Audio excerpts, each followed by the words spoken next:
যে কোনো সময় জামাতের আমির ডাক্তার শফিকুর রহমানকে হত্যা করা হতে পারে। গোয়েন্দা সংস্থার এমন একটি রিপোর্ট জামাত আমিরকে জানানো হয়েছে।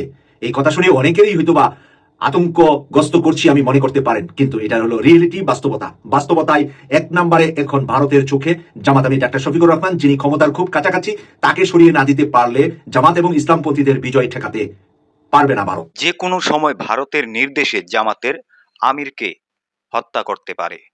আসসালামু আলাইকুম সম্মানিত দর্শক, ভিডিওটা যে যেখান থেকে প্লে করেছেন তাদেরকে অসংখ্য অসংখ্য ধন্যবাদ। সম্মানিত দর্শক, ভিডিও শুরুতে আপনাদেরকে একটা রিকোয়েস্ট করে দিচ্ছি, এই ভিডিওটা দেখে প্রচুর পরিমাণ শেয়ার করতে ভুলবেন না। এই ভিডিওটা যাতে প্রত্যেকটা যারা জামাতকে ভালোবাসে, যারা ডক্টর শফিকুর রহমানকে ভালোবাসে, জামাতের আমিরকে, তারা যাতে ভিডিওটা দেখতে পারে এবং ডক্টর শফিকুর রহমানের কঠিন নিরাপত্তার ব্যবস্থা যাতে করতে পারে, এই জন্য রিকোয়েস্ট করছি ভিডিওটা সর্বোচ্চ শেয়ার করবেন। সর্বোচ্চ যে কোনো সময় নাকি ভারতের নির্দেশে জামাতের আমিরের উপর একটা অ্যাটাক আসতে পারে। সম্মানিত দর্শক, প্রথমে আপনাদের মাঝে অল্প একটু কথা শুনিয়েছি যে ব্যক্তিটার, সেই ব্যক্তিটার সম্পূর্ণ কথা আমি আপনাদেরকে শোনাচ্ছি।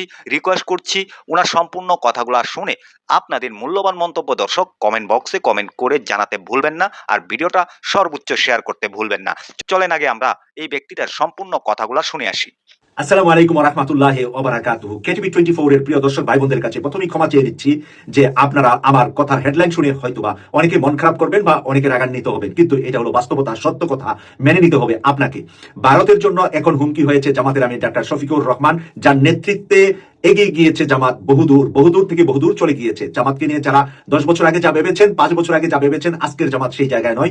আকাশচুম্বী জামাতের বর্তমান পপুলারিটিতে নিয়ে যাওয়ার পিছনে এই ক্যারিসমেটিক লিডার নামের ক্ষেত জামাতের আমির ডাক্তার শফিকুর রহমান। সে যদি বাংলাদেশের প্রধানমন্ত্রী হয় আর আগামী নির্বাচনে জামাত বা ইসলামপন্থীদের যে বিপুল বিজয়ের সম্ভাবনা দেখা দিয়েছে, আর এই সম্ভাবনার মাঝে ডাক্তার শফিকুর রহমানকে প্রধানমন্ত্রী হিসাবে দেখেই সারা বাংলাদেশের মানুষ এদিকে এগিয়ে আসছে। জামাতের অন্যান্য আমিরদেরও অনেক অনেক গুণাবলী ছিলেন, যোগ্যতা সম্পন্ন ছিলেন, কিন্তু এই আমির জনতার কাছে যাওয়া, জনতার পাশে যাওয়া, হিন্দু মুসলিম বৌদ্ধ খ্রিস্টান সকলের মন জয় করা, তরুণ তরুণীদের মন জয় করা, এই প্ল্যানগুলা উনি নিজে বাস্তবায়ন করেছেন এবং নিজে তার দলের ভিতরে প্রতিষ্ঠা করেছেন। ছাত্র শিবিরকে দিয়ে তরুণ তরুণীদেরকে আকৃষ্ট করেছেন তাদের দলের উপরে, তাদের দলের অনেকগুলা সামাজিক কার্যকলাপের উপরে।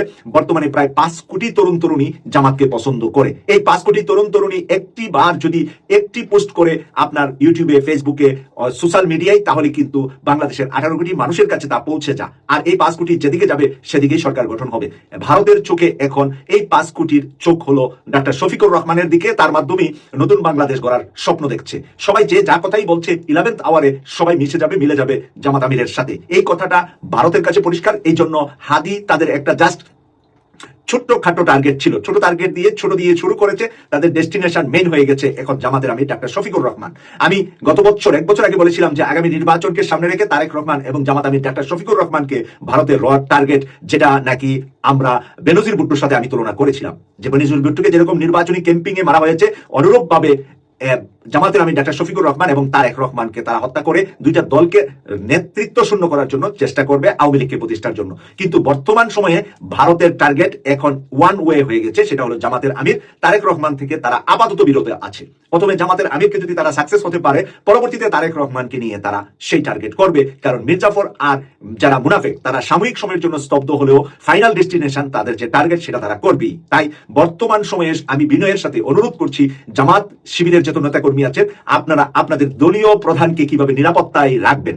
বেশি বেশি জনসমাবেশ, বেশি বেশি মানুষের সাথে পাবলিকলি উনাকে না এনে আপনারা ভিডিও কনফারেন্সের মাধ্যমে যদি উনার বক্তব্য নেন, আপনারা অন্যান্য নেতৃবৃন্দ জনসভায়, বিভিন্ন পথসভায়, বিভিন্ন জায়গায় থাকেন, কিন্তু কিছু কিছু মাঠে, কিছু কিছু হলের ভিতরে অনুষ্ঠান করলেন, ভিডিও কনফারেন্সে যদি উনি বক্তব্য দেয়, তাহলে ওনার নিরাপত্তাটা একটু ভালো হবে বলে আমরা শুধু নির্বাচন এবং নির্বাচন শেষ হয়ে যাওয়ার পরে, সরকার গঠনের পরে এই নিরাপত্তার সংখ্যাটা থাকলেও, কিন্তু বর্তমানে নির্বাচনকে বানচালের জন্য এটা 100% তাদের প্রচেষ্টা আছে। তো সেই কারণে আমি বাংলাদেশের একটি গোয়েন্দা সংস্থার রিপোর্ট ওনার কাছে গিয়েছে এবং সেই রিপোর্ট আলোকেই আমি কিন্তু তথ্য পেয়ে এই কথাগুলো বলছি, আপনাদেরকে সতর্ক করার জন্য, অবগত করার জন্য। আমি আমার দায়িত্ব থেকে বলেছি, আমরা কিন্তু হাদিকে থাকতে হাদির নিরাপত্তা নিয়ে ভাবি নাই। হাদি চলে যাওয়ার পরে হাদির নিরাপত্তা নিয়ে আমরা চিন্তিত, বা আমরা মিস্টেকগুলা কি করেছি তা নিয়ে কথা বলছি।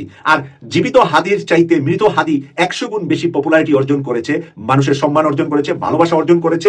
জীবিত থাকতে কিন্তু আমরা এই হাদিকে এতটুকু ভালো অন্তত আমি বাসতাম না। মৃত হাদিকে আমি যেই পরিমাণ ভালোবাসছি, কারণ মৃত্যুর পরেই হাদির সব গুণাবলী, সব ভালো কিছু আমাদের সামনে আসছে। হাদি হয়তোবা বেঁচে থাকলে একজন সংসদ সদস্য হতেন, আর জামাতের আমির ডাক্তার শফিকুর রহমান হবেন বাংলাদেশের প্রধানমন্ত্রী। তাই প্রধানমন্ত্রীর বিষয়টা অনেক অনেক গুরুত্বপূর্ণ। আপনি যদি মাথা ফেলে দেন, আপনার বডি পরিচয় থাকবে না। তাই মাথা হলেন বর্তমান ডাক্তার শফিকুর রহমান। এই মাথাকে বাঁচিয়ে রাখার জন্য সার্বিক চেষ্টা করতে হবে জামাত এবং শিবিরকে। জামাত এবং শিবিরের শীর্ষস্থানীয় আরো কিছু নেতা হুমকিতে আছেন, কিন্তু তাদের মধ্যে ফার্স্ট টার্গেট এখন, কুইক টার্গেট, মানে নেক্সট টার্গেট এখন জামাতের আমির ডাক্তার শফিকুর রহমান।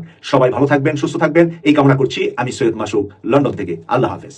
সম্মানিত দর্শক, এই যে এই ব্যক্তিটা যে সম্পূর্ণ কথাগুলা বলেছে যে ভারতের নির্দেশে যে কোনো সময় জামাতের আমিরের উপর একটা কঠিন হামলা হতে পারে, এই কথাগুলা আরো যে কথাগুলা বলেছে সেই কথাগুলা কতটুকু সত্য হতে পারে দর্শক, সেটা আপনারা কমেন্ট বক্সে অবশ্যই কমেন্ট করে জানাতে ভুলবেন না। যদি এরকমই একটা ঘটনা হয়, অবশ্যই আমরা চাই জামাতের আমিরের একটা কঠিন নিরাপত্তার ব্যবস্থা করা হোক।